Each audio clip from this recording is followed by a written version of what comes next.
समन्ता चक्रवालेषु अत्रा गच्छन्तु देवता सद्धम्मं मुनिराजस्य शृण्वन्तु सग्गमोक्खदं धम्मश्रवण कालो अयं बदन्ता धम्मश्रवण कालो अयं बदन्ता धम्मश्रवण कालो अयं बदन्ता नमो तस्स भगवतो अरहतो सम्मा सम्बुद्धस्स नमो तस्स भगवतो अरहतो सम्मा सम्बुद्धस्स नमो तस्स भगवतो अरहतो सम्मा सम्बुद्धस्स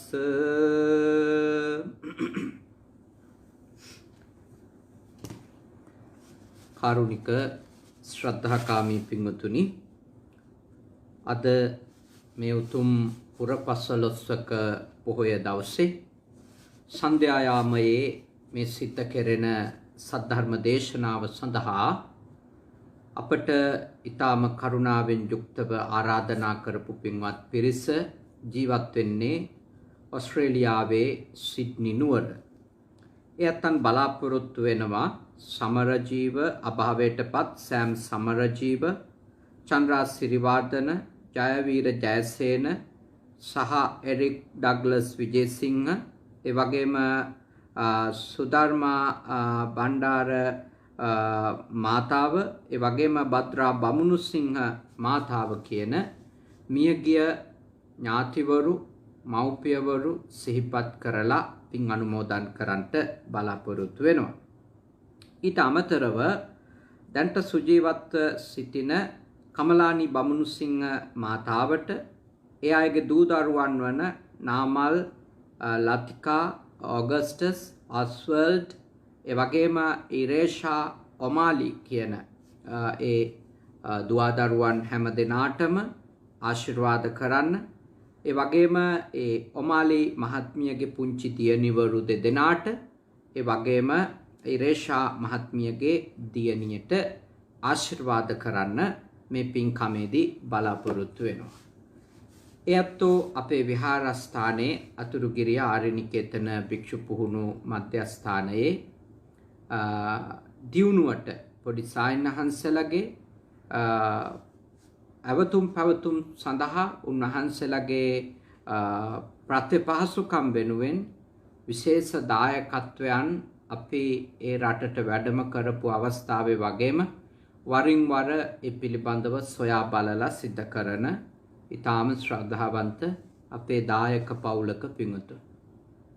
අපි ඕස්ට්‍රේලියාවට වැඩම කරපු අවස්ථාවක විශේෂයෙන්ම සිඩ්නි පළාතේ තමන්ගේ නිවසට අපිව වැඩම කරවාගෙන ගිහිල්ලා ඥාති හිත මිත්‍රාදීන් කැඳවාගෙන උතුම් සද්ධර්ම දේශනා ආදියක් පවත්වන්නට ඉරේෂා මහත්මිය තම එම මෞතුමිය එම සොහොයුරිය ඒ වගේම එම සොහොයුරියගේ මහත්මාණන් ඇතුළු කොට පවුලේ සහෝදර සහෝදරියෝ හිත නම් සඳහන් කරපු අය අප කැප වෙලා කටයුතු කරන්නට යෙදුණා.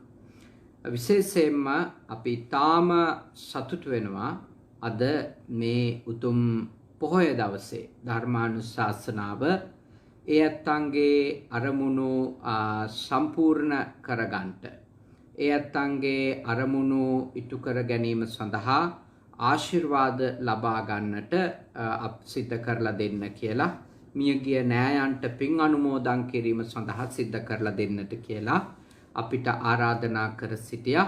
ඉතින් අපි සතුටු වෙනවා මේ ආරාධනාව පිරිමහලා දෙන්න මේ ආරාධනාව ඉෂ්ට කරලා දෙන්න මේ පොහොය දවසේ රූපවාහිනී නාලිකාවල වැඩසටහන් කීපයක් කරලා ටිකක් වෙහෙසක් තිබුණත් මේ පින්කම සිද්ධ කරලා දෙන්න ලැබීම ගැන අපි ඊටාම සතුටටපත් වෙනවා.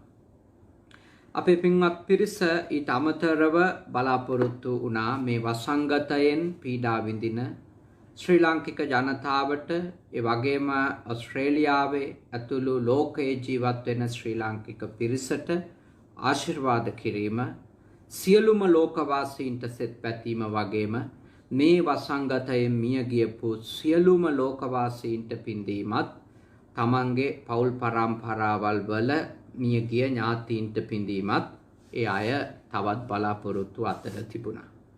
ඉතින් පින්වතුනි ඔබත් එක්ක මම ඊටාම වටින සූත්‍ර ධර්මයක් ඇසුරු කරගෙන සද්ධර්ම දේශනාවක් සිදු කරන්නට අපේක්ෂා කරනවාද අංගුත්තර පංචක නිපාතයේ තිබෙන සම්පදා සූත්‍රය ආශ්‍රය කරගෙන.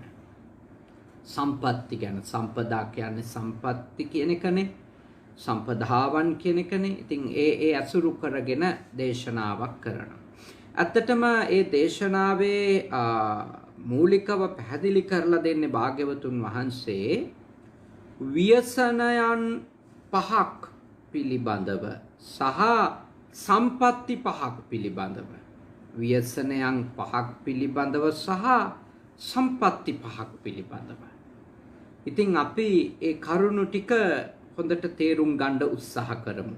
පංචමානි භික්ඛවේ ව්‍යසනානි කතමානි පංච. පින්වත් මහණෙනි, ව්‍යසනයන් පහක් තිබෙනවා. මොනවද ඒ ව්‍යසන පහ?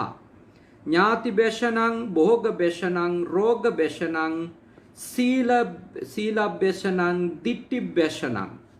ඒ කියන්නේ ඥාති ව්‍යසනය, භෝග ව්‍යසනය, රෝග ව්‍යසනය, සීල ව්‍යසනය සහ දෘෂ්ටි ව්‍යසනය. දැන් අපි එකින් එක තේරුම් ගමු. දැන් අපිට මේ ලෝකයේ ජීවත් වෙද්දී සිද්ධ වෙන දෙයක් තමයි ඥාතීන් අහිමි වීම. ඥාතීන් කිව්වම බුදුරජාණන් වහන්සේගේ ධර්මයේ නම් ඥාතීන් ලෙස පරම න්‍යායෝ ලෙස පිළිගන්නේ කවුද? විශ්වාසවන්තයෝ. විශ්වාසා පරමා ඥාති කියලා ඔබ දහම් පදයක් ඉගෙනගෙන තියෙනවා. විශ්වාසය මත පදනම් වෙලා නැත්තම් අපගේ විශ්වාසය paludu නොකර, අපව වංචාවකට ලක් නොකර, අපිව බොරුවෙන් රවටන්නේ නැතුව, අපිව කපටිකම් වලට ගොදුරු කරගන්නේ නැතුව යම් කිසි කෙනෙක් අපිව අසුරු නිසුරු කරනවා නම් ඒ හැම දෙනාම අපගේ නෑදෑයින් ලෙස තමයි භාග්‍යවතුන් වහන්සේ පරම ඥාතීන් ලෙස තමයි උන්වහන්සේගේ දේශනාව තුළ පෙන්වලා දීලා තියෙන්නේ. ඉතින් එහෙම විශ්වාසයේ ඥාතීත්වය මත පදනම් වුණු නෑ පිරිසක් ඔබට සිටිනවා නම් ඔබ බුදුහාමුදුරුවෝ දේශනා කරපු පරම නෑයන්ගෙන් යුක්තයි කියන එක මෙහිදී අවබෝධ කරගන්නට ඕනේ. දැන් අනෙක් ඥාතිකම් තියනවා. තව ලේ නෑකම් තියනවා. නෛතිකව ඇති වෙච්ච ඥාතිකම් තියනවා. ලේ ඥාතිකම් කියලා කියන්නේ මොනවටද? දැන් අපි සඳහන් කරේ අර ඒ දරුවන්ගේ නාමාවලියක්. ඒ දරුවෝ හැම කෙනෙක්ම එක අම්මගේ එක තාත්තගේ අය නම් ඒගොල්ලෝ ලේ ඥාති. ඊට අමතරව ඒ තාත්තගේ හෝ අම්මගේ ඒ පරම්පරාවලින් පැවතෙන අයත් අපිට ලේ ඥාතිත්වයක් තියෙන නෑදෑයෝ කියලා තමයි පිළිගන්නේ. ඊට අමතරව ගත්තොත් කෙනෙක් ඔබ විවාහ ජීවිතයට ඇතුල් කරගත්තොත්, ඔබ ආවාහ විවාහ භාවයට පත් වුණොත්, ඒක නෛතිකව තමයි මේ ඥාතිත්වය ඇති වෙන්නේ. නිල ලියවිල්ලකට අස්සම් කරනවා මෙයා මගේ බිරිඳ, මෙයා මගේ සැමියා කියලා. එතකොට ඒක ලේනෑකමක් නෙමෙයි. ඒක නෛතිකව ඇති කරගත්තු ඥාතිත්වයක්.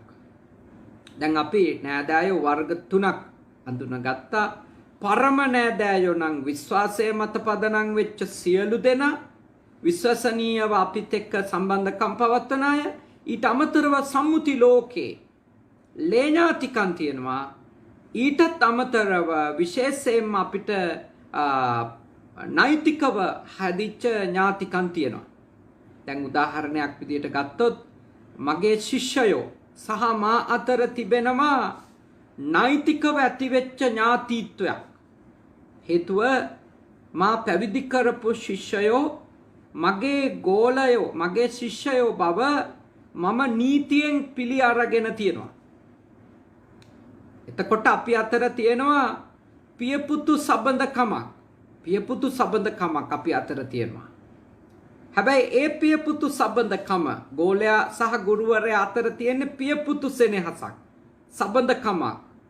ඒ සම්බන්ධකම එක පැත්තකින් නෛතිකව හැදිච්ච එකක්.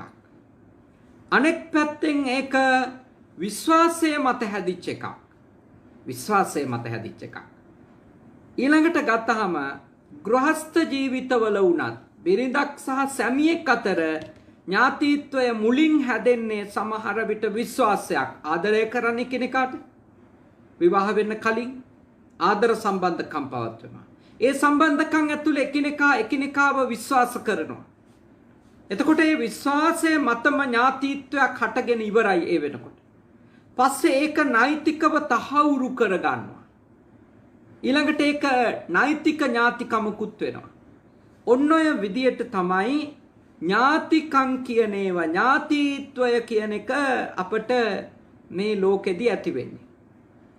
ඉතින් බුදුරජාණන් වහන්සේ දේශනා කරනවා මේ නෑයන්ගේ වියෝවීම ඒගොල්ලෝ මරණයට පත්වීම බිරිඳ සැමියා අම්මා තාත්තා ඊළඟට විශ්වාසය මත ඇතිවෙච්ච ඥාතිකම් තියෙනවා ගුරුවරු ශිෂ්‍යයෝ යාළු මිත්‍රයෝ මේ විදියට ගත්තම අපි කිනම් ක්‍රමයකට හෝ අපිට මානසිකව හෝ නෛතිකව හෝ ලේනෑකම් මත හෝ ලේ මත පදනම් වෙලා හෝ හටගත්තු ඥාතිත්වයක් තියෙන කෙනෙක් මරණයට පත් වුණොතින් ඒක ලෞකික ජීවිතයක් ගත කරන කෙනෙකුට සිද්ධ වෙන අනර්ථයක්.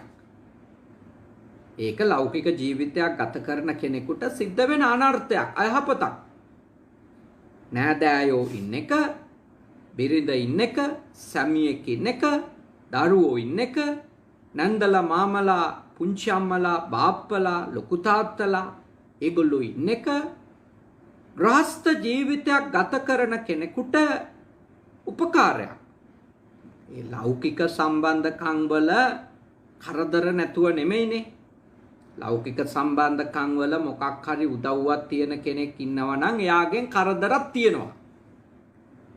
යම්කිසි ආස්වාදයක් ඒ සම්බන්ධකම් ඇතුලේ අපිට තියෙනවා නම් ඒකේ ආදීනවක් තියෙනවා.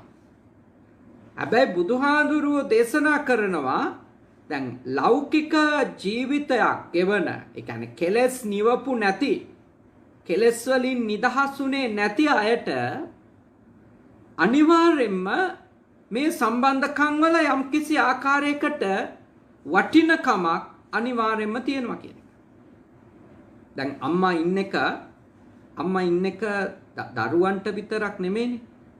ආච්චි අම්මා ජීවත් වෙන එක මුණුබුරු මිනිබිරියන්ටත් කොච්චර ලොකු සැනසෙල්ලක්ද? හිතට කොච්චර ලොකු සතුටක්ද? මොනතරම් උපකාරයක්ද? ආච්චි අම්මා කෙනෙක් 100 කෙනෙක් ජීවත් වෙන එක. නන්දලා මාමලා ඉන්න එක. ඒක ලොකු උපකාරයක්.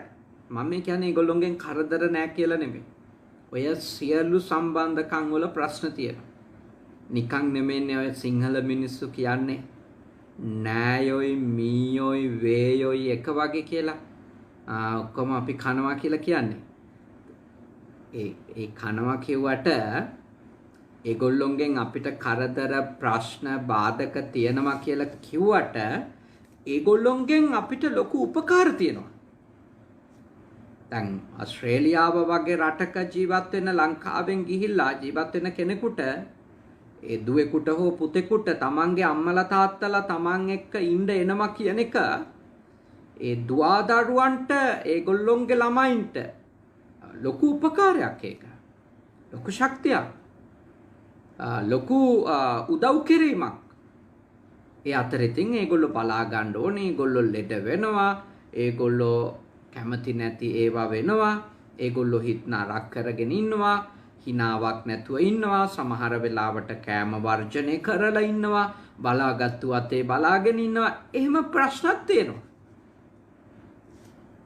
එතකොට කවුරු හරි කෙනෙක් ඥාතිත්වයක් සහිතව හිටියොතින් ඒ ඥාතිත්වය බිඳ වැටෙන එක බුදුරජාණන් වහන්සේ දේශනා කරනවා. බුදුරජාණන් වහන්සේ අපට අවධාරණය කරනවා ඒ ඥාතීන්ගේ වියෝව අපට ලොකු අසරණකමක් ගෙනල්ලා දෙනවා කියලා. ලොකු තනිකමක් ගෙනල්ලා දෙනවා කියලා. කියන්නේ මට කවුරුක්වත් නැහැ කියලා හිතන එක මේ ලෝකේ කෙනෙකුට කොච්චර ලොකු තනිකමක් දැනෙන එකක්ද? දැන් මේ වගේ වස්සංගතයක් තියෙන කාලෙකනේ පිටරට ඉන්න අයට කොච්චරනේ මැද පෙරදිග යුරෝපයේ බටහිර රටවල් වල ඕස්ට්‍රේලියාව නව ශ්‍රී වගේ ඒ රටවල් වල ජීවත් වෙන අයට ලංකාවේ නෑදෑයෙක් කෝල් කරලා අඩුම ඔගොල්ලෝ සුවෙන් ඉන්නවද? ඔගොල්ලොන්ට කරදරයක් නෑ නේද කියලා හරි වචනකින් හරි යාළුවෙක් හරි එහෙම අහනනම් කොච්චර ලොකු සතුටක් දැනෙනවදනේ. එහෙමවත් කෝල් එකක්වත් දෙන්නේ නැතිකොට තමන්ගේ අවශ්‍යතාවලට විතරක් කෝල් කරනකොට කොච්චර දුකක් දැනෙනවද? කොච්චර අසහනයක් දැනෙනවද? මොනතරම් හිතට කලකිරීමක් ඇති වෙනවද? අනේ මේ මිනිස්සු කෝල් එකක් දෙන්නේ කීයක් හරි ඉල්ල ගන්න විතරයිනේ කියලා. දැන් ලංකාවේ ඉන්න අම්මා තාත්තට කොච්චර සතුටක් දැනෙනවද? රට ඉන්න දරුවෙක් කෝල් එකක් දෙනකොට. දැන් මම දන්නවානේ මගේ අම්මට තාත්තට ඒගොල්ලෝ ඉන්නේ ගමේ. මම දවසකට සැරයක් හරි දවසක් කර දවසක් හරි අම්මට කෝල් එකක් දුන්නම ගෙදර ආයට කෝල් එකක් දුන්නම ඒගොල්ලන්ට හරි සතුටක් ඒක. ඒකේ තෘෂ්ණාව තියෙනවා, ඒකේ බැඳීම් තියෙනවා, ඒකේ ඇලීම් තියෙනවා. ඒ ඇලීම් ඇතුලේ බැඳීම් ඇතුලේ අසහනයන් තියෙනවා, කලකිරීම තියෙනවා. ඒ ඔක්කොම ඇත්ත. පරමාර්ථ වශයෙන් සලකලා බැලුවොත් මේ හැම එකකම ප්‍රශ්නයක් තියෙනවා, දුකක් තියෙනවා. සතුට තියෙන්නේ తాවකාලිකව තමයි. ඇත්ත. ඒත් මේ ලෝකේ ජීවත් වෙන සියලුම මනුෂ්‍යයාට, සියලුම මිනිසුන්ට කවුරු හරි කෙනෙක් තමන් වෙනුවෙන් ඉන්නවා කියලා දැනෙනකොට තියෙන ලොකු සැනසීමක්. තමන්ට ඉඳපු එකම එක්කෙනා හරි නැති වුණා කියලා දැනෙනකොට ඒක මහා තමන්ට වෙච්ච විපතක්, කරදරයක්, ප්‍රශ්නයක් ලෙස අනිවාර්යෙන්ම දැනෙනවා. ඒක යථාර්ථයක් විදියට ගත්තත් සැලකුවත් ඇත්තටම නෑදෑයෙක් කෙනෙකුට අහිමි වී යාම, බිරිඳක් අහිමි වී යාම, සැමියෙක් අහිමි වී යාම, දරුවෝ අහිමි වී යාම, ඥාතීන් කිව්වේ ඔක්කොමනේ අහිමි වී යාම කොච්චර ලොකු දුකක්ද? ඒකනේ බුදුරජාණන් වහන්සේ දේශනා කළ එක වෙලාවක සමහරු මේවා විශ්වාස කරන්නේ නැහැ.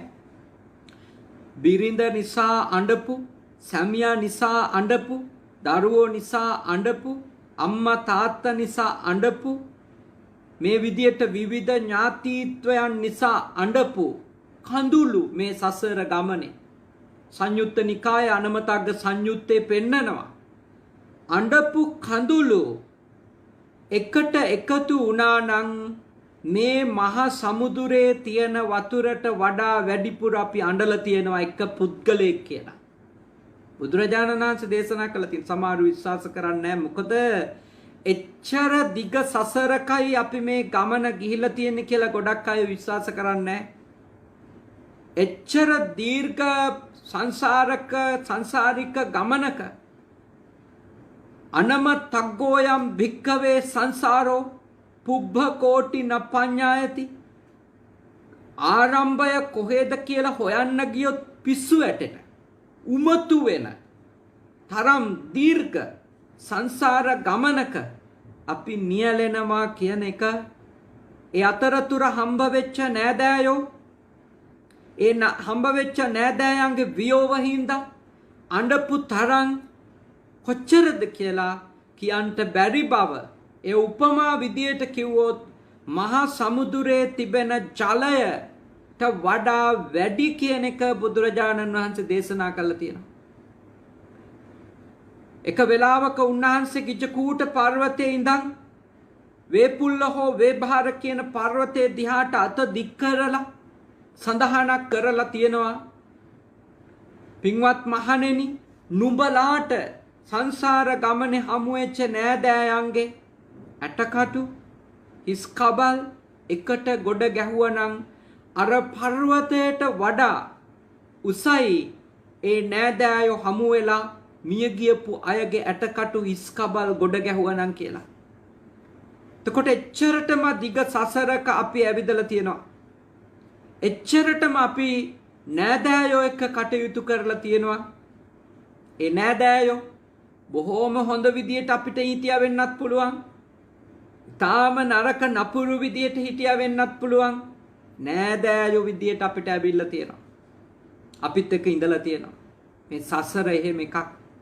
ඒ නිසා මම ඔබට මෙත් සිතින් යෝජනා කරනවා මේ නෑදෑයෝ කියන කාරණාව ඥාති කියන වචනේ ඇතුලේ අපි අර්ථකථනය කරන්නේ සියලුම විශ්වාසය මත පදනම් වෙච්ච, ලේ මත පදනම් වෙච්ච, නීතිය මත පදනම් වෙච්ච සියලුම සම්බන්ධකම් ඥාතිත්වයන් ලෙසයි අපි පිළිගන්නේ අපේ දහමට අනුව, මේ ලෝක සම්මුති සත්‍යයට අනුව. අන්න ඒ ඥාතීන්ගේ ව්‍යසනය නැත්තම් ඒ ඥාතීන්ට කරදරයක් වීම අපිට සිද්ධ වෙන මහ අලාභ අතර එකක්. මහ අවැඩ අතර පාඩු අතර එකක් කියලා බුදුරජාණන් වහන්සේ දේශනා කරලා තියෙනවා. ඒක අපි අවබෝධ කරගන්නවා. දැන් සමහර සම්බන්ධකම් බිඳ වැටෙනකම් මිනිස්සුන්ට අගය තේරෙන්නේ නැහැ. ඇත්තටම මට වෙලාවකට හිතෙනවා මෙහෙම. ගොඩක් සම්බන්ධකම් මිනිස්සුන්ට වටින්නේ ආරම්භයේදී අවසානයේදී. ගොඩක් සම්බන්ධකම් අබා ගන්නකම් හරි වටිනවා. හරි වටිනවා. ඒ අතරතුරේ සම්බන්ධකම වටින්නේ නැතුව යනවා ගොඩක් අයට. ඊළඟට ඒ සම්බන්ධකම ගැන ආයේ මතක් කර කර විඳවන්නේ ඒ සම්බන්ධකම මරණයෙන් කෙලවර වුණාම. ගොඩක් අයට තමන්ගේ බිරිඳ, තමන්ගේ සැමියා, තමන්ගේ අම්මා, තමන්ගේ තාත්තා, තමන්ගේ දරුවෝ, තමන්ගේ ඥාතීන් වෙනත් ඒ අය, තමන්ගේ ගුරුවරු, තමන්ගේ ශිෂ්‍යයෝ වටිනවා කියලා තේරෙන්නේ මැරුණම. ගොඩක් අයට මුලින් හිතනවා හරි වටිනවා කියලා. පස්සේදී ඒක ගැන කිසි වගක් නැතුව, ඒ ගැන කිසි හැඟීමක් නැතුව වැඩ කරලා අන්තිමට නැති වෙලා ගියාම, මැරිලා ගියාම හරියට විඳවනවා. විවිධ දෑ මතක් කර කර දුකටපත් වෙනවා.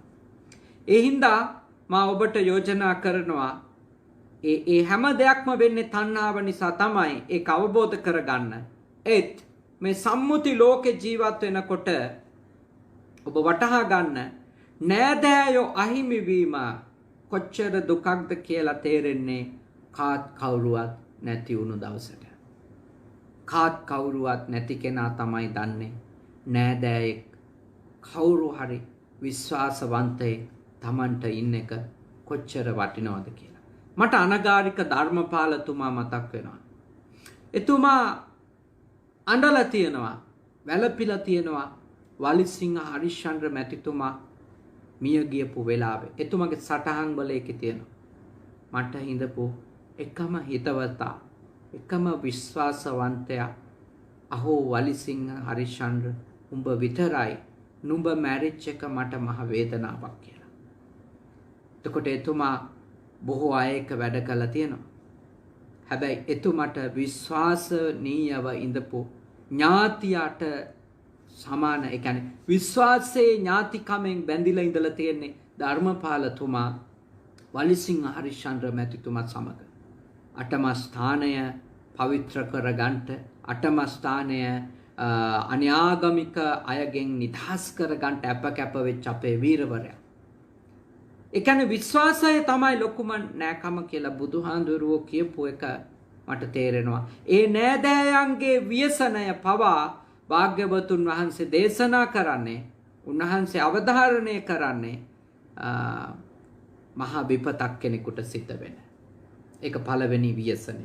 දෙවෙනි ව්‍යසනය තමයි භෝග බෙෂණං, ධන ධාන්‍ය කෙත්වතු ආදී දේවල් නැති වෙලා යන එක. දැන් බලන්න ගොඩක් අයට මේ වසංගත කාලේ රස්සා නැති වුණා. රස්සාව කොච්චර වටිනවද කියන එක ඔබට තේරුණා නේද රස්සාව නැති වුණාට පස්සේ? රස්සාවෙන් ලැබිච්ච සල්ලි ජීවිතය පවත්වගෙන යන්න කොච්චර උපකාරයක් වුණාද කියන එක අවබෝධ වුණා නේද? ඒ මුදල් එන්නේ නැතිකොට. තේරුණා නේද සල්ලි නැතිකම මහා කරදරයක් කියලා. ප්‍රමාණවත් ආහාර පාන, බඩු මුට්ටු, ද්‍රව්‍ය නැතුව මේ මොහොතේ ලංකාවේ සමහර අය මේ වසංගත කාලේ ඇඳිරි නීති ආදිය හිර වෙච්ච අය මට පේනවා ප්‍රවෘත්ති වලට කියනවා අපි අමාරුවෙන් ජීවත් වෙන්න කියලා. දැන් ඒගොල්ලන්ට ධන ධාන්‍ය ආහාර පාන භවභෝග සම්පත් අහිමි වුණාට පස්සේ ඒගොල්ලන්ට හිතනවා ඇති ඇයි අපි බත් පිටක් හරි නිකන් කුණු ගොඩට දැම්මේ කියලා. ඇයි අපි පළතුරු එක නාස්ති කළේ කියලා. ඒ ව්‍යසනයේදීනේ තේරෙන්නේ. ඇයි අපි එච්චර කෑම විනාශ කළේ කියලා දැන් ගොඩක් අයට මං හිතනවා තේරෙනවා ඇති කියලා. පහුගිය කාලේ ඒ තේරුම් ගන්න මිනිස්සුන්ට ගොඩක් අවස්ථා යෙදුණා. ඒ භවභෝග සම්පත් නැති වෙලා යන එක මහ විපතක්. ඔය වන පොතේ තියෙන කෙතපාලු වූ ගොවියාගේ කතාවනේ. කුඹුරක් සීසාල වපුරලා පැල ගොයම රැකලා ඊළඟට බණ්ඩි ගොයන් ඔක්කොම ආරක්ෂා කරලා කිරි වැදීගෙන එනකොට මැස්සන්ගෙන් පණුවන්ගෙන් ආරක්ෂා කරලා මේ විදියට රැක්ක කෙනෙක් ගොයන් කපන්න කලින් දවසේ මහා ගම් වතුරකින් එයාගේ කෙත විනාශ වෙලා යනවා. එයා කොච්චර දුක් විඳින්නේ නැද්ද?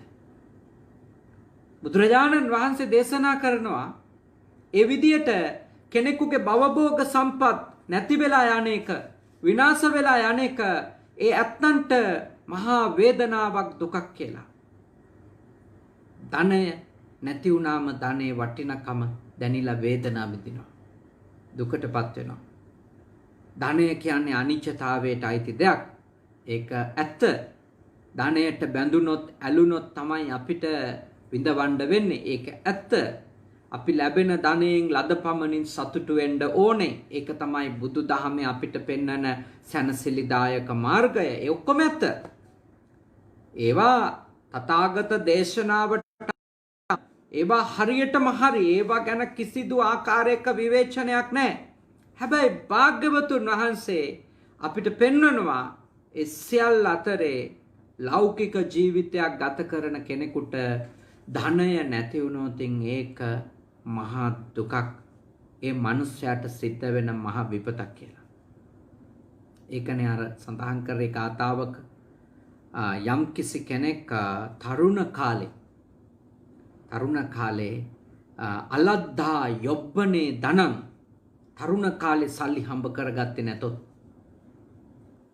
හෝ හම්බ කරගත්තු ඒවා විනාශ කරගත්තොත් නැති බංගස්ථාන කරගත්තොත් මොකද්ද වෙනවා කියන්නේ?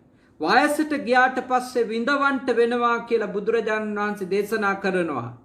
හූල්ලන්ට වෙනවා කියලා දේශනා කරනවා. කවුරු වගේද?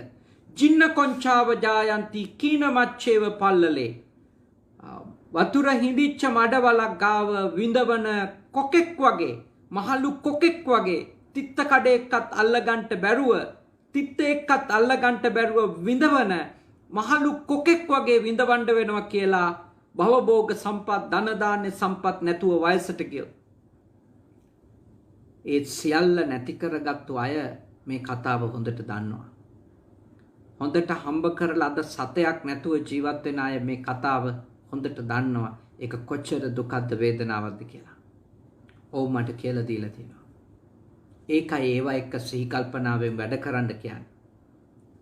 ඒවා හරියට කළමනාකරණය කරගන්න කියන්නේ. උත්තාන සම්පදා, ආරක්ක සම්පදා, උත්සාහය, වීරිය පවත්වගෙන ආරක්ක සම්පදා අරපිරිමැස්ම කියන්නේ මොකක්ද කියලා, කළමනාකරණය කියන්නේ මොකක්ද කියලා අඳුනාගෙන කටයුතු කරන්නයි කියලා අපේ බුදුහාඳුරු අපිට දේශනා කරන්නේ.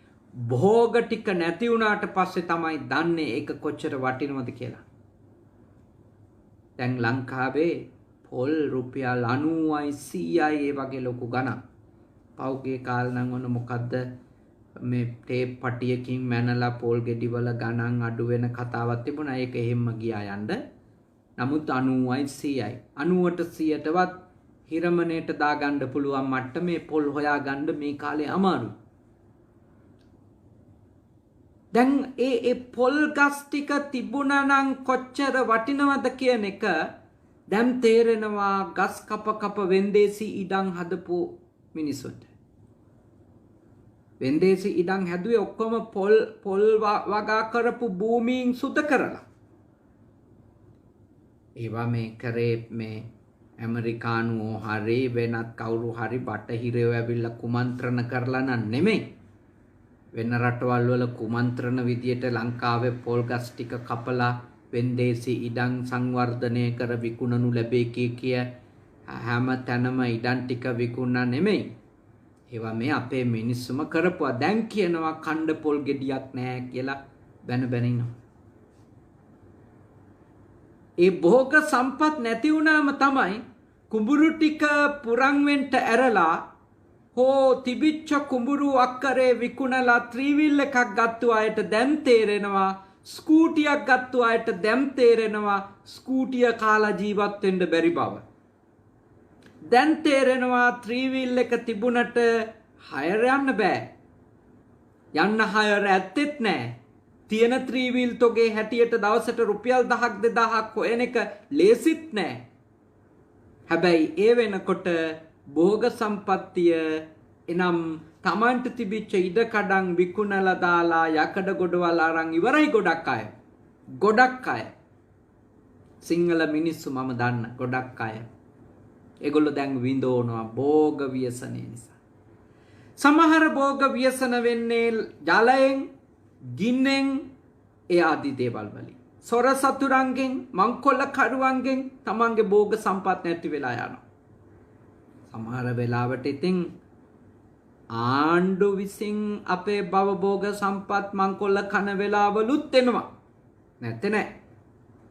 රාජ්‍යං බංකොලොත් වෙලා යනකොට ජනයා සතු දේවල් අරගත්තු තැන් ලෝකෙ අපිට ඕනි තරම් තියෙන උදාහරණ. එතකොට රජු ගන්න පුළුවන්, සොරු ගන්න පුළුවන්, ගින්නෙන් ගන්න පුළුවන්, වතුරෙන් ගන්න පුළුවන් භවභෝග සම්පත්. මේ හොඳට අවබෝධ කරගන්න උත්සාහ කරන්න. මේ කොයි විදියට මේ ව්‍යසනය වුණත් එක දුකක්, එක වේදනාවක්, ඒවට බැඳිච්ච මිනිස්සයාට මහා අසහනයක්, තමන්ගේ ජීවිතයට වෙච්ච මහා පාඩුවක් ලෙස අනිවාර්යෙන්ම දැනෙනවා. ඒ නිසා හොඳ සිහි කල්පනාවෙන් ඒව එක්ක වැඩ කරන කෙනෙක් වෙන්න. ඊළඟ කාරණේ රෝග බෙෂන. රෝග නිසා වෙච්ච ව්‍යසනනේ. දැන් බලන්න මේ වාක්‍ය කියනකොටම අපිට තේරෙනව නේද මුළු ලෝකෙටම වෙච්ච ව්‍යසනේ කොහොමද මේ වසංගතේ හින්දා කියලා. කොච්චර දෙනෙක් නේ මොන තරම්නම් අය මතක තියාගන්න මොන තරම්නම් අය මේ රෝග පීඩාව නිසා මරණයට පත් වෙලා ඉන්නවද? දැන් ලක්ෂ 12කට කිට්ටුයි ලෝකෙ මිය ගියපු පිරිස. මං හිතන්නේ කෝටි 5ක් හෝ ඊට වැඩි ප්‍රමාණයක් දැන් මේ රෝගයේ ගොදුරු වෙලා. ඒවත් එක්ක ලෝකයේ ආර්ථිකයට වෙමින් තියෙන විපත්තියනේ. ගුවන් තොටුපළවල් වල එහෙම නවත්තලා තියෙනවා. ඉඳලා හිටලා ගුවන් යානයක් දෙකක් විශාල ගුවන් සමාගම් වල ගුවන් ගත වෙනවා. දහස් ගණන් සේවකයෝ රස්සාවලින් එළියට වැටෙමින් තිබෙනවා. මිලියන ගාණක් ඇමරිකා එක්සත් ජනපදයේ විතරක් රැකිරක්ෂා අහිමි වෙච්ච අය ඉන්නවා. මේ රෝග ව්‍යසනයෙන් වෙච්ච ඒවා. දැන් බලන්න ලෙඩ කියන එකට කොච්චර විපත්ති කරන්න පුළුවන්ද කියලා. දැන් මේ වෙලාවට කවදාවත් බද්දහාමුදුරුවෝ පන්සලේ ඉන්නවද? මේ වසංගත තත්ත්වය නැති වුණා නම් මං කොතන හරි පන්සලක ගමක දේශනාවකට යනවා. මේ වසංගත තත්ත්වය නිසා මිනිස්සු 20 දෙනෙක් රැස් කරලා අද පොයේ දවසක බණක්වත් කිව්වේ නැහැ. රූපවාහිනී නාලිකාවල සහ ඒ කැමරා ඉස්සරහා සහ අද මේ Facebook එකේ අපේ බුද්ධ පුතුම් YouTube එකේ සහ මේ බුද්ධ පුතුම් මූණු පොතේ මේ දේශනාව කරන එච්චරයි. මේ සියල්ල රෝග විසින් කරපු ව්‍යසනනේ. මහා වසංගතයක් විසින් අපිට ඇති කරපු ප්‍රශ්න මේ. ඊළඟට සමහර කෙනෙක් මේ වසංගතේ පැත්තකින් තියමු වෙනත් ලෙඩ බෝ වෙන හෝ බෝ නොවෙන වෙනත් රෝගයක් වැළඳුනොත් එයාගේ ආර්ථික ජීවිතේ සම්පූර්ණයෙන්ම කඩන් වැටෙනවා. හෝ ඒ පරිහානියක්. එයාගේ පෞල් සංස්ථාව පිරිහීමක් හෝ සම්පූර්ණයෙන්ම විනාශ වෙලා යාමක්. මේ විදිහට යන ව්‍යසනය ආවොත් අපේ ජීවිතවලට එය අපේ ජීවිතවල පරිහානියට ඒක අපේ ජීවිත විශාල ප්‍රශ්නයකට හේතු වෙන මුල පුරන කාරණයක් බව බුදුරජාණන් වහන්සේ දේශනා කළා. දැන් බලන්න කරුණු තුනක් ඥාති ව්‍යසනය, භෝග ව්‍යසනය, රෝග ව්‍යසනය කියන ව්‍යසන තුන ගැන බුදුරජාණන් වහන්සේ දේශනා කරලා තියෙනවා. තව ව්‍යසන දෙකක් උන්වහන්සේ දේශනා කරනවා. එකක් තමයි සීල භ්‍යසනං. ඒක වෙ මොකක්ද? සීලය බිඳ වැටීම නැත්තම් සිල්වන්ත එක්කෙනා දුසිල්වත් වීම මහා විපත්තියක්. මෙතෙක් ප්‍රාණඝාත නොකරපු කෙනා ප්‍රාණඝාත කරන්නට ගත්තොත්, මෙතෙක් හොරකම් කරපු නැති කෙනා හොරකම් කරන්න ගත්තොත්, මෙතෙක් වැරදි කාමයකට ගියපු නැති කෙනා වැරදි කාමයට යන්න ගත්තොත්, මෙතෙක් බොරු කියපු නැති කෙනා බොරු කියන්න පටන් ගත්තොත්, මෙතෙක් සුරාව නොබීපු කෙනා බොන්න සුරාව මත්ද්‍රව්‍ය මත්වතුර පාවිච්චි කරන්න පටන් ගත්තොත්, භාග්‍යවතුන් වහන්සේ දේශනා කරනවා අන්න ඒ සීලය බිඳවට ගැනීම තමන් කරගනු ලබන මහා විපත්තියක් කියලා. තමන්ට වෙන මහා විපත්තියක් කියලා. විශාල විපත්තියක් කෙනෙකුගේ සීලය බිඳ වැටෙන එක. එයයි හේතුව තමයි සෝතාපන්නවත් වෙන්න බැරි වුණොත්, සෝතාපන්න ඵලයටවත් පත් වෙන්න බැරි වුණොත්,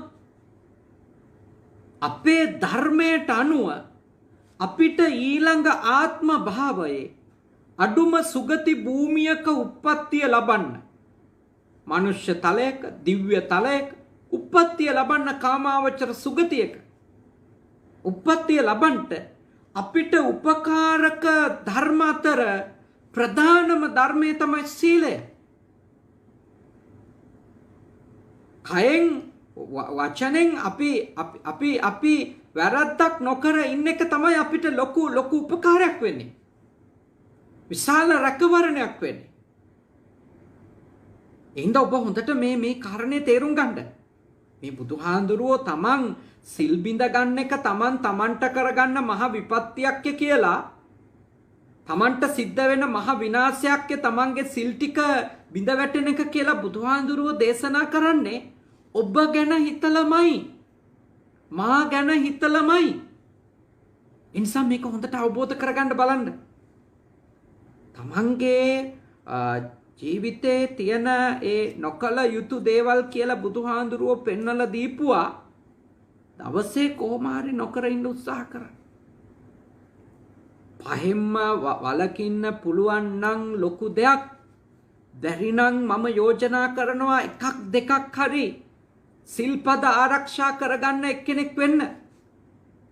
අඩුම ඒ ආරක්ෂා කරගනු ලබන එකම එක සිල්පදය හරි මම ඔබට සහතික වෙනවා පුංචි හරි අස්සසිල්ලක් වෙනවා. පුංචි හරි පිහිටක් බවට ඔබට පත් වෙනවා. සුගති භූමියක උපදින්න, සත්පුරුෂයෝ අතර උපදින්න, කල්‍යාණ මිත්‍රයෝ අතර උපදින්න, සද්ධර්මයක් අහන පුළුවන් ඇහෙන පරිසරයක උපදින්න, සම්මා දිට්ඨිකයෝ ඉන්න තැනක උපදින්න හරි උදව්වක් වෙයි ඔබගේ සීලය.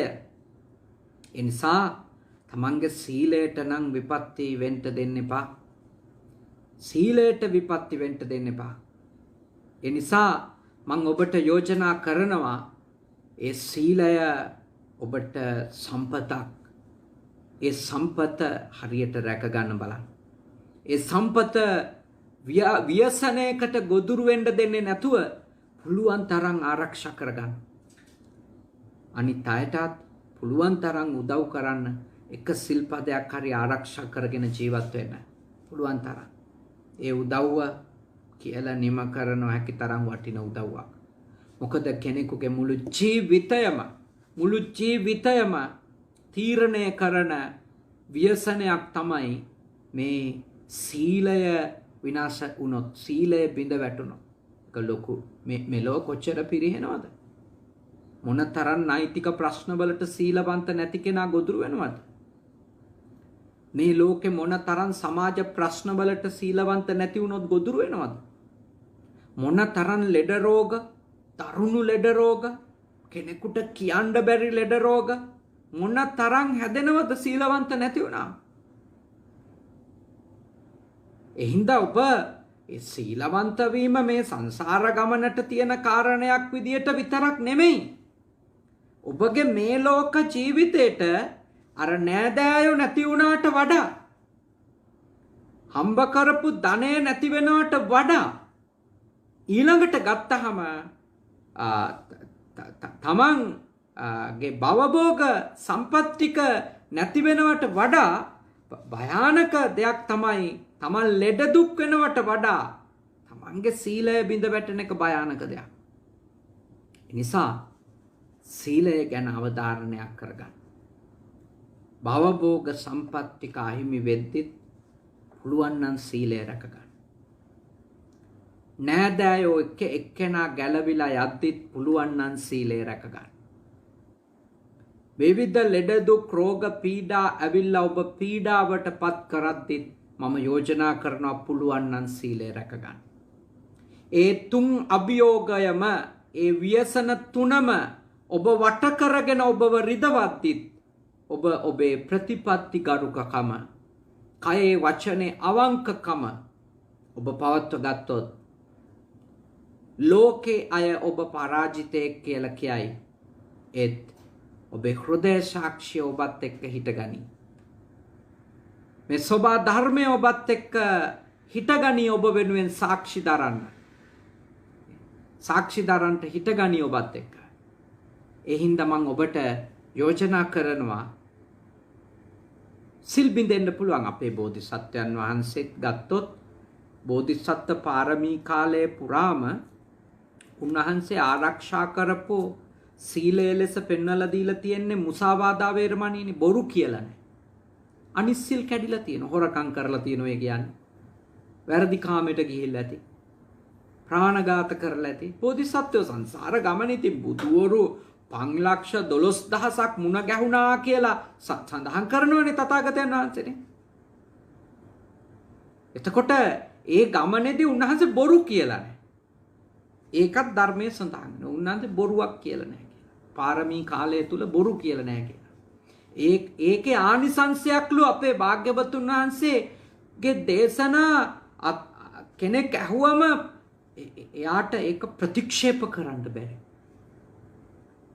දේවේනවා, බ්‍රහ්මුණාවා, මාරේනවා, කේනචිවා කියලා කියන්නේ නේ. දෙවියෙකුටවත්, මාරේකුටවත්, බ්‍රහ්මේකුටවත් බුද්ධ වචනය බොරුවක් කියලා ඔප්පු කරන්න මොන කෙස් පැලෙන තර්ක ගෙනාවත් බුදුරජාණන් වහන්සේ දුකයි කියපු එක සැපයි කියලා ඔප්පු කරන්න කෙනෙක් නැහැ. දුකට හේතුව තෘෂ්ණාවයි කියලා වදාළ දේ ඒක එහෙම නෙමෙයි කියලා ඔප්පු කරන්න කිසි జగතෙක් මේ ලෝකේ නැහැ. කිසි జగතෙක් නැහැ. දුකින් නිදහස් වීම නම් තෘෂ්ණාවෙන් අවිද්‍යාවෙන් නිදහස් වීමය. ඒ සඳහා තියෙන මඟ ආර්ය අෂ්ටාංගික මාර්ගය මජ්ක්‍ධිමා පටිපදාය කියලා වදාළ ඒ වචන බොරු කරන්න බෑ. මොකද හේතුව ඒකට සංසාරික ජවයක් තියෙනවා ඒ වචනවල. සංසාරෙන් ගෙනාපු කුසලයකුත් එක්ක ඒ වචන මේ ලෝකෙට මුදා හැරලා තියෙන්නේ. බොරු කියලා නෑ කවදාවත්. අනිත් සිල්පද කැඩුවත් ඔව් කැඩුවා කියලා කියනවා. බොරු කියලා නෑ. ඒ කියන්නේ බොරු කියන්න බැරි මිනිහා බොරු කියන්න පුළුවන් මිනිහාට කරන්න බැරි එකක් නැහැනේ. ඒකයි ඒකේ අනිත් පැත්ත. බොරු නොකියන කෙනා අනිත් පව් කරලා තිබුණත් එයා ඒ වයින් කවදා හරි නිදහස් වෙනවා. කවදා හරි ගැලවෙනවා. අපේ බුදුහාමුදුරුවන්ගෙන් ඒ ආදර්ශ අපි ගන්න ඕන. අපේ හාමුදුරුවලා ගිහියෝ අපි කවුරුත් ඒ උතුම් බුදු සරණ යනවා නම් අපි කවුරුත් ඒ ආදර්ශ අපේ ජීවිතයට ගන්න ඕන අපේ බුදුහාමුදුරුවන්ගෙන්. සමුදයට අවබෝධ කරගන්න. සීලය හරීම වටින එකක්. අන්තිම කාරණේ තමයි මේ දෘෂ්ටි ව්‍යසනය කියන එක. දිට්ඨි බෙෂණ කියන එක. එකවේ මේ මිත්‍යා දෘෂ්ටිකයෝ වීම. මිත්‍යා දෘෂ්ටිකයෝ වීම මහා විපත්තියක් මිනිසෙකුට. පව් පිළිගන්නේ නැති එක. පින් පිළිගන්නේ නැති එක. කර්මයයි කර්ම විපාකයයි පිළිගන්නේ නැති එක. සංසාරික ගමන පිළිගන්නේ නැති එක. පෙර භව පසු භව ඒව පිළිගන්නේ නැති එක. මේ ලෝකේ හැම දෙයක්ම සිද්ධ වෙන්නේ පටිච්ච සමුප්පන්නව හේතුඵල ධර්මතාවයන්ට අනුවයි කියන එක පිළිගන්නේ නැති එක. කරන හොඳ නරකවල විපාක පිළිගන්නේ නැති එක. මේ වගේ මිත්‍යා දෘෂ්ටි තියන අය මහා විපත්තියක් කරගන්න අය. අර සීල ව්‍යසනයෙන් වෙන හානියට වඩා මිත්‍යා දෘෂ්ටික නේ මිත්‍යා දෘෂ්ටික භාවයට කෙනෙක්පත් වුණොත් සිද්ධ වෙන හානිය වැඩි. පව්පින් පිළිගන්නේ නැහැ. හොඳ නරක පිළිගන්නේ නැහැ. මෙලොවක් පරලොවක් පිළිගන්නේ නැහැ. ඒක හරි බරපතල ව්‍යසනයක් කෙනෙක් තව කෙනෙකුට කරගන්න නේ. කෙනෙක් තව කෙනෙකුට කරගන්න බරපතල ව්‍යසනයක්. එහෙනම් මම ඔබට යෝජනා කරනවා ඔබට ඒ විපත්තිය කරගන්න එපා. මිත්‍යා දෘෂ්ටිකෙක් වෙන්න එපා. ඔබ මොන ආගමේ වුණත් කමක් නැහැ. හොඳ ලෙස නරක ලෙස කරන කර්මවල විපාක Tamanට එන බව හොඳ කරොත් හොඳ නරක කරොත් නරක එන බව පිළිගන්න කෙනෙක් වෙන්න ආගම මොකක් වුණත් කමක් නැහැ. ඉන්න ආගමේ ඉන්න. කෙලස් තිබුණොත් තරහ ආසාව තරහ ක්‍රෝධය වෛරය ඊර්ෂ්‍යාව ඕවා තිබුණොත් ආයේ අපිව ගලව ගන්න කාටවත් බෑ. ඒ හදපු චිත්තචෛතසික ධර්මවලට අනුරූපව ඒ චේතනාවන්ට අනුරූපව අපි ඊළඟ භවය සකසන බව බුදුහාමුදුරුවෝවත් දෙවියෝවත් අපිව බේරගන්නේ නැති බව තේරුම් අරන් ජීවත් වෙන මොන ආගමේ වුණත් කමක් නැහැ. සම්මා දිට්ඨික වෙන්න. සම්මා දිට්ඨික වෙන්න. මොකද ඒක ඔබට මහ රැකවරණයක් කොයි ආගමේ වුණත්. එහින්ද ඔබ මිත්‍යා දෘෂ්ටික වුණොත් පව්පින් පිළිගන්නේ නැති, මව පියා පිළිගන්නේ නැති, හොඳ නරක පිළිගන්නේ නැති, මෙලොව පරලොව පිළිගන්නේ නැති මිනිස්සෙක් වුණොත් අර දුසිල්වත්කමට වඩා ඒක භයානකයි. කෙනෙක් හිතෙන්න පුළුවන් ඇයි ඒ කියලා. හේතුව අඩුම තාම සීලවන්ත නැතත් සම්මාදිට්ඨිකයෙක් නම් එයා පිළිගන්න ඕනේ සීලය ඕනේ කියලා. දුසිල්වත් වීම නරකයි කියලා. සිල්වත්කමේ ආනිසංසනේ දුසිල්වත්කමේ විපාක එයා පිළිගන්නවනේ අඩුම. ඒ කියන්නේ එයා කොයි වෙලාවක හරිනේ එයා කොයි වෙලාවක හරි පැත්තට එයිනේ. ඒ නිසා හොඳට තේරුම් ගන්න. ඒ මිත්‍යා දෘෂ්ටි නිසා වෙන විපත්තිය විශාල විපත්තියක්. එඳ ඔන්න ඔය විපත්ති පහෙන් අපේ නිදහස් වෙන්න ඕනේ. ඔය විපත්ති පහ සම්පත්ති පහක් කරගන්නත් පුළුවන්. කොහොමද සම්පත්ති පහක් කරගන්නේ? භාග්‍යවතුන් වහන්සේ දේශනා කරනවා ඥාති සම්පදා නේ ඥාති සම්පදා ණයෝ අපේ ජීවිත සාර්ථක කරගන්න සම්පතක් කරගත හැකියි. ණයෝ සම්පතක් කරගත හැකියි. අපේ ජීවිත මෙලොවට සාර්ථක කරගන්න, පරලොවට සාර්ථක කරගන්න, නිවන් මඟ සාධනය කරගන්න.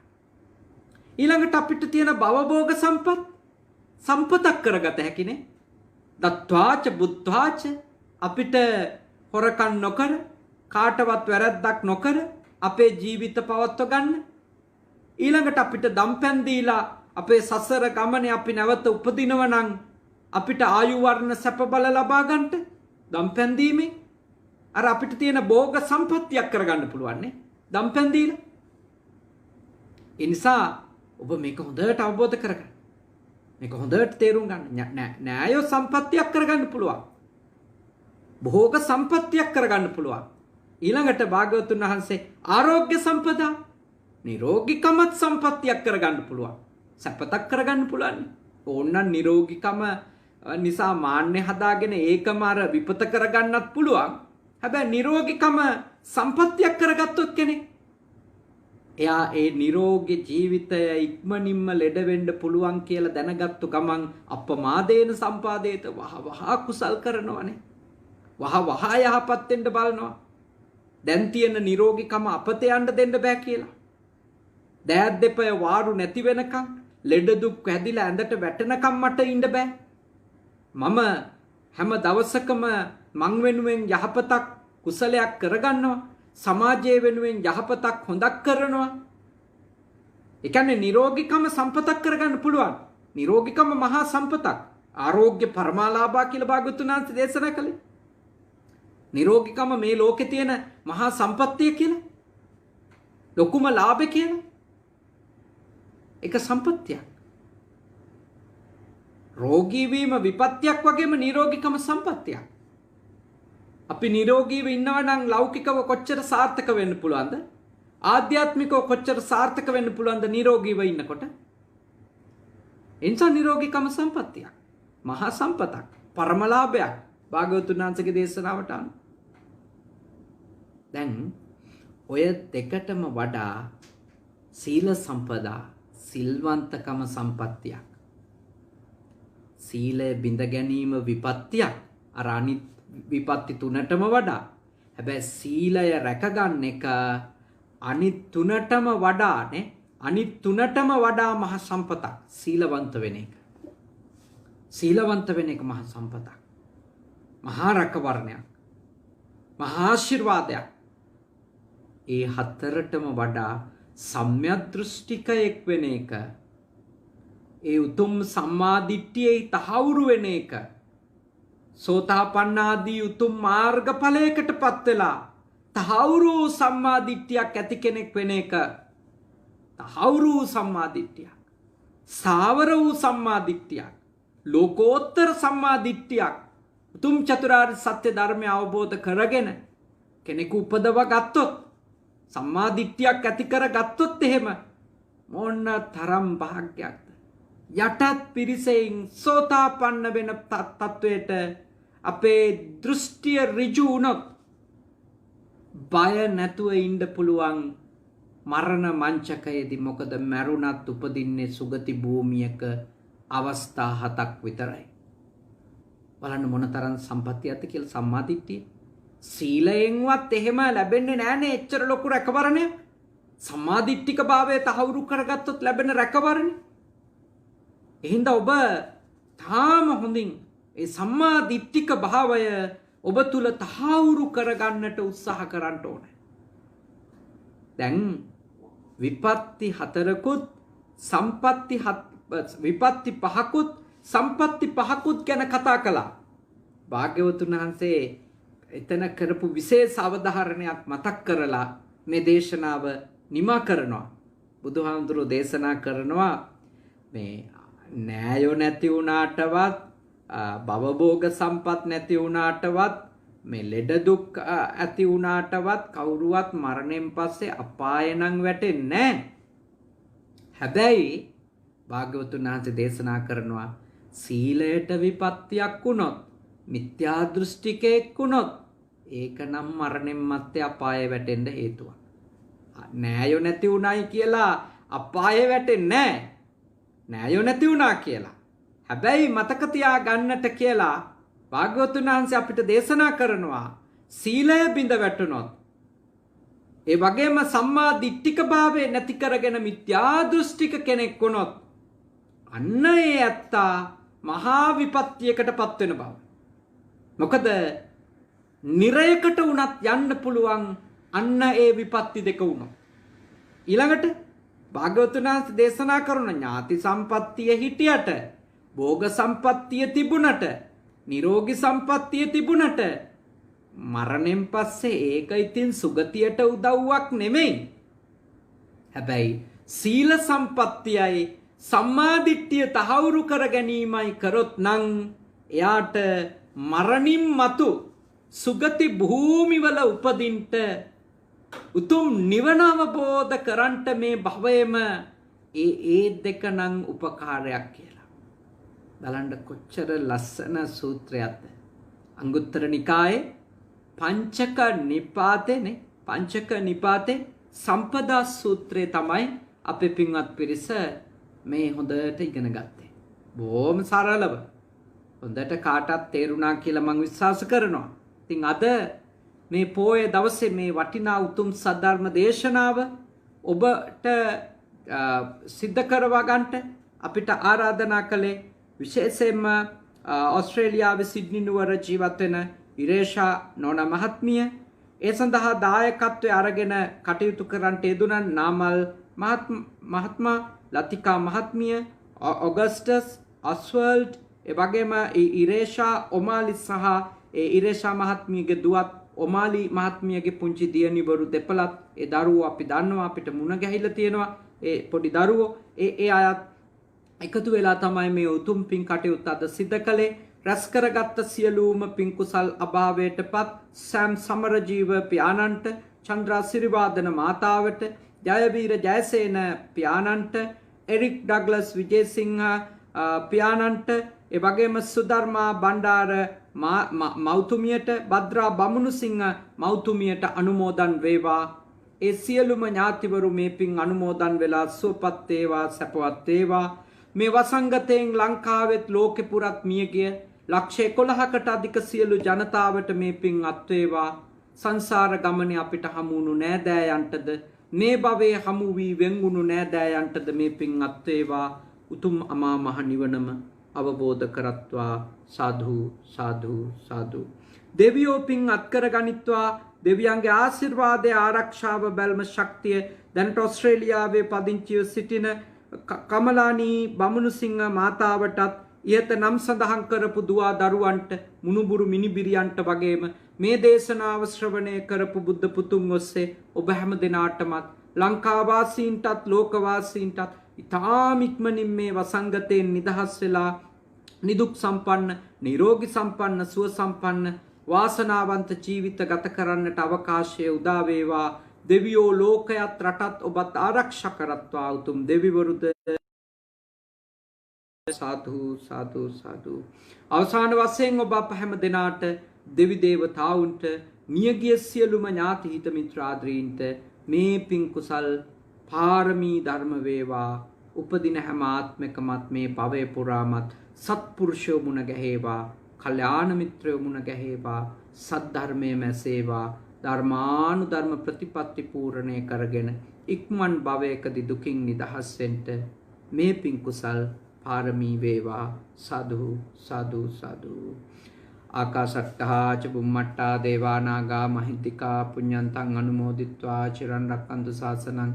ආකාශට්ටා ච බුම්මට්ටා දේවා නාග මහිද්దికා පුඤ්ඤන්තං අනුමෝදිත්වා චිරන් රක්ඛන්තු දේශනං. ආකාශට්ටා ච බුම්මට්ටා දේවා නාග මහිද්దికා පුඤ්ඤන්තං අනුමෝදිත්වා චිරං රක්ඛන්තු මම් පරන්ති තී. හැම දිනාටම තුන් සරණින් නිරෝගී සුව දීර්ඝායුෂ උදා වේවා.